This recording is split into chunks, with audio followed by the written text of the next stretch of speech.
আসসালামু আলাইকুম। আজকে আমাদের বিষয় ডিজিটাল প্রযুক্তি, সপ্তম শ্রেণী। আমরা একটি নাটক উপস্থাপন করব। নাটকটির নাম হচ্ছে বিকাশ লেখা। যারা কিনা আমাদেরকে প্রতিনিয়ত হয়রানি স্বীকার করছে, ওই সম্পর্কে মানুষকে সচেতন করার জন্য আমরা এই নাটকটি মূলত উপস্থাপন করব। আমার সাথে রয়েছে আজকে দুইজন আমার সহপাঠী। একজনের নাম নাজমুল সুলতানা ঝিনুক, আরেকজন খালিদ ইসলাম মনি, এবং আমি অবিকা সুলতানা রাহমনি।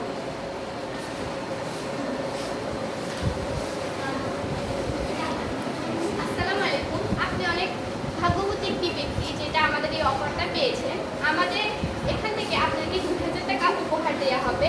আমাদের 3.2-তে আপনি 200 টাকা পাঠান, আমরা তাড়াতাড়ি আপনার ওখানে বিকাশে 2000 টাকা পাঠিয়ে দেব। কথাটা কি সত্যি? হ্যাঁ, কথাটা সত্যি। তাহলে আপনি এখনই দাঁড়ান, আমি এখনই 200 টাকা আপনাকে দিচ্ছি। ওয়েট করুন। কি হয়েছে তোমার? জানো, আমাদের একটা নতুন অফার এসেছে। আমি খুবই ভাগ্যবতী, কারণ আমার এখন যদি আমি বিকাশে 200 টাকা পাই, তখন আমি নাকি 2000 টাকা পাবো। এই ভাগ্যটা আমার কত ভালো, দেখ আমাদের এটা অনেক আয় হবে, লাভ হবে। কি বলিস? তুই তো হ্যাকারের হাতে পড়েছিস।